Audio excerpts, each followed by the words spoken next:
The Great Wheel War, A Tale of Two Skies. The argument began, as they often did, over a half-eaten bag of stale pretzels. "It's just classic," Nia declared, gesturing wildly with a pretzel stick. "It's like the James Bond of Ferris wheels. Suave, timeless, iconic."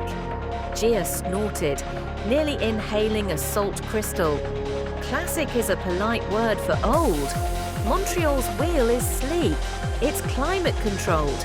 It has a glass floor you can actually see through without having a panic attack." Nia's eyes narrowed. "Are you questioning my patriotism? My very Britishness?"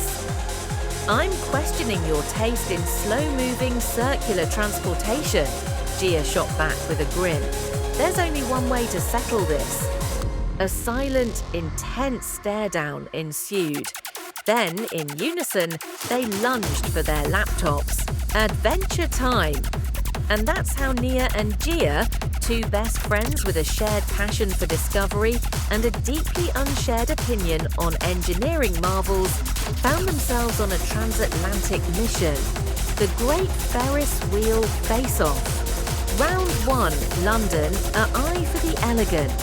The Thames glittered under a surprisingly cooperative British sun. And there it was, the londoneye standing like a colossal, spokeless bicycle wheel against the skyline, looking profoundly unconcerned with its own magnificence. "Behold," Nia whispered, her voice full of reverence, "the Millennium Wheel, a testament to turn-of-the-century ingenuity."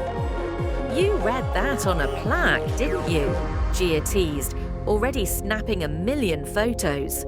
The Q was a multinational affair, buzzing with excitement. Their capsule arrived, and they glided seamlessly aboard with a dozen other visitors. The movement was so smooth, so imperceptible, it felt less like ascending, and more like the ground was gently falling away. "Whoa," Jia breathed, her teasing forgotten as Big Ben, the Houses of Parliament, and the winding Thames unveiled themselves like a living, breathing history book. The capsule was spacious, airy. They spent the full rotation pointing, gasping, and trying to identify bridges. "It's not a thrill ride," Nia said, leaning against the glass. "It's a meditation. It's a panoramic poem about London." "Okay, that was legitimately poetic," Jia admitted. "But does your poem have a terrifyingly clear glass floor section?" She stomped on the solid metal beneath them. "It has dignity, Jia. It doesn't need gimmicks." Round 2, Montreal, a modern marvel's counterpunch. The vibe in Montreal was instantly different, quieter, cooler. The old port spread out, a charming mix of historic stone and modern design. And there stood La Grande Roue de Montreal, a sleek white ring of steel and glass, looking less like a historical monument and more like a stylish piece of future tech that had landed by the water. "Ooh, shiny," Nia said, impressed despite herself. "Told you," Jia chirped. "Now prepare for your mind to be blown." The first win was immediate. The capsules were private. It was just the two of them. They immediately broke into a celebratory dance, much to the amusement of the operators. "No sharing our awe with strangers. This is premium viewing," Jia announced. Then the doors closed, and they began to climb. The view was stunning. The St. Lawrence River, the cobblestone streets, the majestic Mount Royal in the distance. But the main event was under their feet. "Jia, don't look down," Nia squeaked, frozen against the back wall. "That's the whole point," Jia laughed, doing a little jig directly on the completely transparent glass floor. "Look, we're flying. I can see people. They're ant people. Delicious, tiny ant people." "I will not be complicit in your ant person cannibalism," Nia wailed, but a giggle escaped her.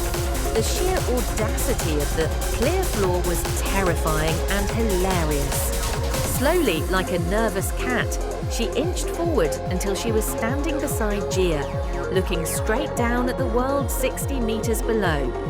Her heart hammered with a thrilling mix of fear and excitement.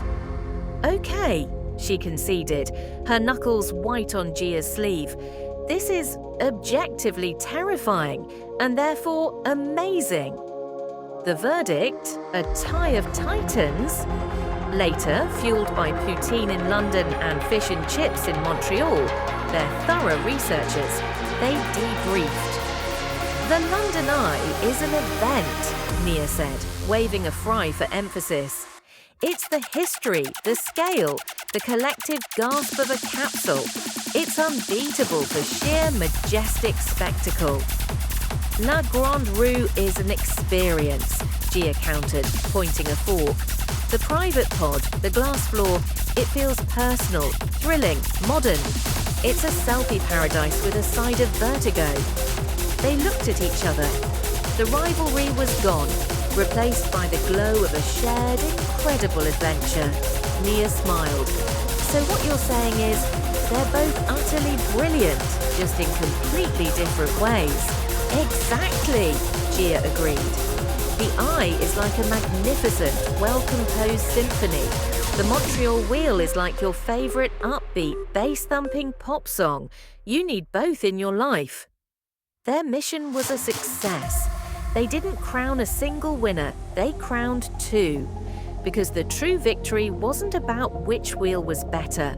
It was about the dizzying heights they reached together, the laughter that echoed in two different skies, and the unforgettable memories spun from steel, glass, and a friendship that could definitely handle a little friendly competition. The ultimate winner, anyone adventurous enough to ride them both.